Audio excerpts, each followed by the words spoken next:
So in this episode, we're going to add the beadboard effect to the back panel, as well as dado the back and side panels, and then we'll start to see the upper cabinet take shape.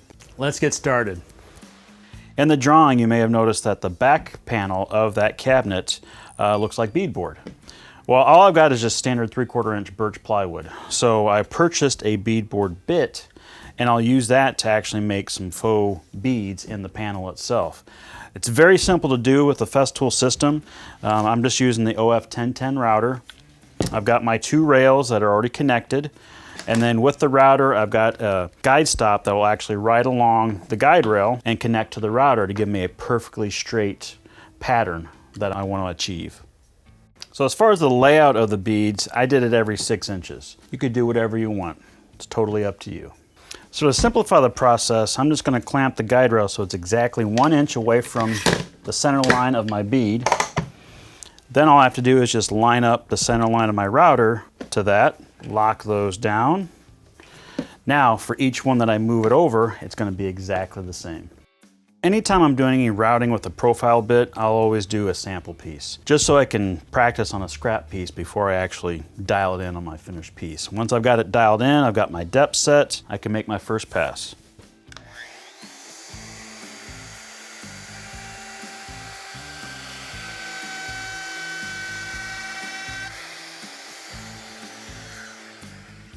So because of the birch plywood that I'm using, it's not a Baltic birch. After my first pass, some of the fibers of the plywood are still showing through. So with the Festool routers, what I can do is adjust my micro adjust down a couple tenths of a millimeter and just clean up that pass and make a nice smooth joint. So with the first one done, it's just a matter of moving it down, 1 inch passed. I'll clamp the other end and bring this back to the original first pass depth and do it all over again.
So for this last groove, if I do the same process that I've been doing thus far, when I go to move it an inch past that pencil line, I run out of room to clamp it down to my material. So, easy fix is just spin the guide rail around and go an inch the other direction. And it'll be the same exact layout.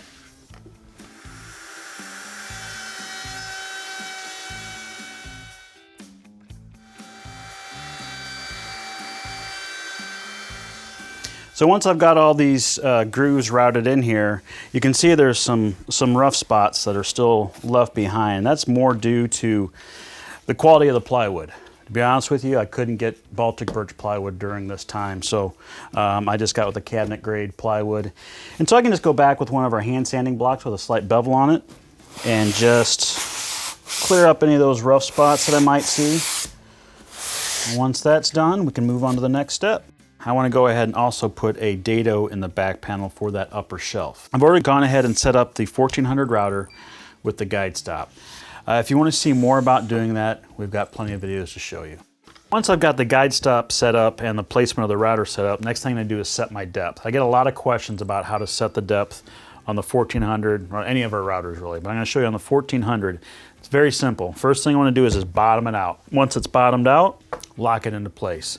And then after you do that, you've got to zero everything out on the depth setting. So that's this rod right here. So I'm going to push that all the way down so it's touching one of the posts on the turret. Push this other lever down that goes up and down. Lock that into place, and now I'm zeroed out. Next, I need to determine how deep I want to go with my dado, and I know that's going to be 3/8 of an inch. So because I'm zeroed out, now all I have to do is just loosen that knob, raise this up, loosen that, and now there's a scale on the side. I could try and find exactly where 3/8 of an inch is. I don't trust my eyes. I get a spacer block. This is exactly 3/8 of an inch. There's a lot of different gauge blocks on the market. Follow the same process. Lock that into place, just like that. Now I know there's an exactly 3/8 of an inch gap right there. With the depth set on the router, next thing I need to do is figure out where I need to start and stop for my stop dados, because I don't want these dados to go all the way through so you can see them on the finished project. So to do that, I could try and line up and sight down where my router bit is. To me, that's just too difficult. So what I'm going to do is use one of our limit stops, one on each side of the router. To do that, it's pretty easy to set it up. On this little support foot, we've got a numerical scale on there. We've got 0 all the way up to 22 millimeters. So if I find 0 and put that on my line, I know the center of my bit is directly on the center of my line. Well, I don't want that to be like that because I want to be on the other side of my line with my complete router bit. That router bit's 18 millimeters. So if I go 9 millimeters on the other side of that line, that means the edge of my router bit is now going to start at my line going that way. Then all I have to do is just place my limit stop on the guide rail, lock it into place. Now the guide stop holds it in place. I'll do the same thing down there. Now I've got a start and stop point. So with everything set, I'm ready to start routing.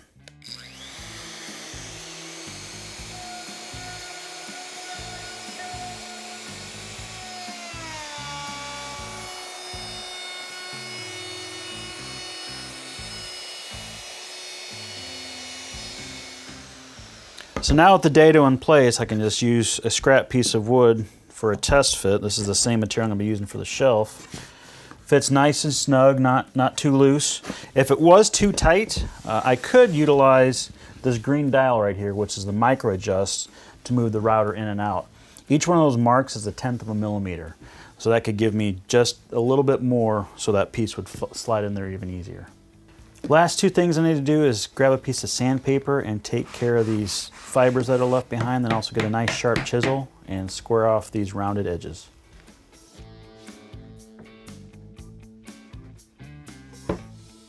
So the next thing I'm going to do is the same process on the side panels for that upper cabinet, just like I did on the back panel. I've gone ahead and taken off the limit stops because this is going to be a through dado. I've just clamped these two boards together so now I can do one long pass and finish dados in both of them at the same time. I've kept the settings for the guide stop and the router the same as on the back panel, so now we're ready to make a dado.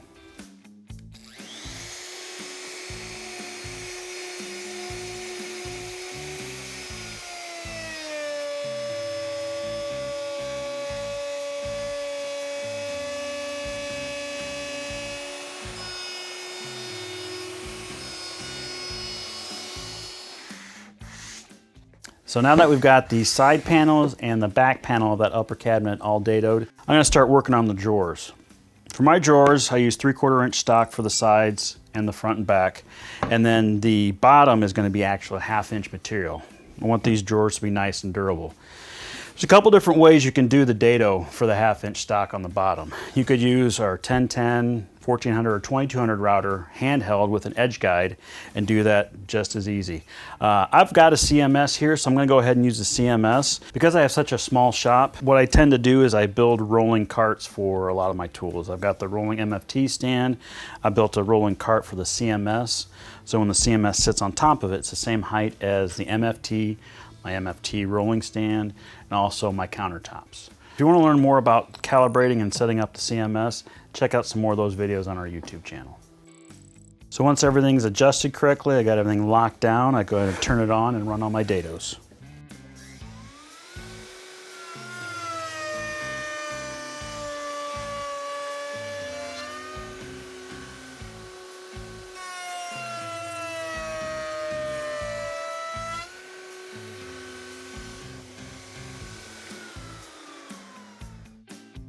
So with the dados done, we can move on to the exciting part of getting it assembled. To continue the build, click here or check this out, and don't forget to subscribe.